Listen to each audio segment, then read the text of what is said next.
Hi friends, मैं हूँ हरीश। तो आज के इस वीडियो में बात करने वाले कि क्वेश्चन बैंक जो भी सेट किए जाएंगे और क्वेश्चन बैंक जो हमें मिलने वाले हैं और हमें जो भी एमसीक्यूज आएंगे एग्जाम में वो किस टाइप के होंगे। तो मुंबई यूनिवर्सिटी ने टीचर्स को मतलब जो भी टीचर्स अभी क्वेश्चन बैंक्स बनाने वाले हैं उनको गाइडलाइंस दिए कि आप किस तरह से क्वेश्चन बैंक बनाएंगे। तो इस वीडियो में हम बात करने वाले कि क्वेश्चन बैंक किस तरह से होने वाले हैं। तो आपके मन में जो भी सवाल है, आपके क्वेश्चन किस तरह से होंगे, वो पूरा वीडियो देखने के बाद मिट जाएंगे और ख़त्म हो जाएंगे।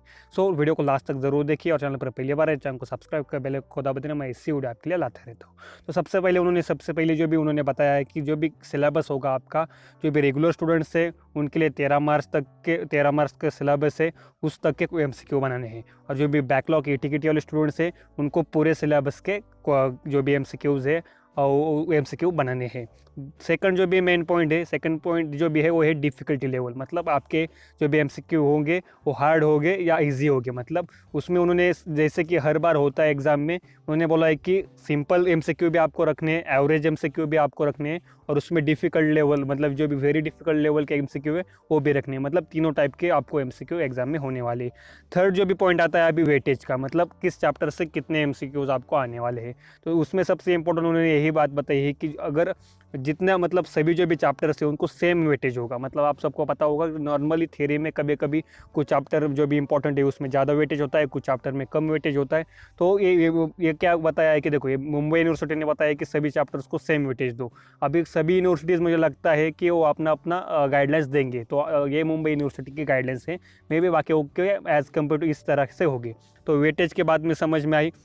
उसके बाद जो भी बात बताई उन्होंने बोला कि जो भी ABCD पॉइंट्स होगी, मतलब जो भी तो आपको सबको पता है ABCD, यही जो एक तो कैपिटल ABCD आपको रखने हैं उसके ऑप्शन, या स्मॉल ABCD, ये जनरल है। उसके बाद उन्होंने बताया कि जो भी आप MCQ सेट करने वाले हो वो आपके बुक से हो, मतलब आपके जो भी रेफरेंस बुक होंगे, रेगुलर टीचिंग के बुक होंगे या जर्नल, इसके बाहर के MCQ आपको रखने नहीं है। जो जिससे स्टूडेंट्स पढ़ते हैं उसके अंदर के ही MCQs आपको रखने हैं। और सबसे इंपॉर्टेंट उन्होंने बात बताई कि जो भी एक ही आंसर 100% ट्रू होना चाहिए और बाकी सभी आंसर 100% रॉन्ग होने चाहिए। मतलब ये बताया, मतलब एक ही आंसर वो आपका करेक्ट होगा। मतलब जो भी all of the above, none of the above, या ए और बी और सी, इस तरह के जो भी ऑप्शन होगी वो नहीं होगी, जिससे कि आपको कन्फ्यूजन बहुत हो जाता है। तो इस तरह के क्वेश्चंस भी रखने के लिए बोले नहीं है। और सबसे इंपॉर्टेंट जो भी बात मैं बोलने को रह गया कि आपको आंसर्स की भी उसके बनाने के लिए बोले गए कि उसके आंसर्स की भी टीचर्स को बनाने वाले हैं। तो उसका भी टेंशन लेने की ज़रूरत नहीं है, ऐसा तो मुझे अब तक तो लग रहा है। आज के अपडेट के उन्होंने आंसर कीज भी उस MCQs के बनाने के लिए बोला गया है। सिलेबस 13 मार्च तक हो गए तो आपको पता चल गया आप none of the above, all of the above, इस तरह के जो भी क्वेश्चन नहीं होने वाले।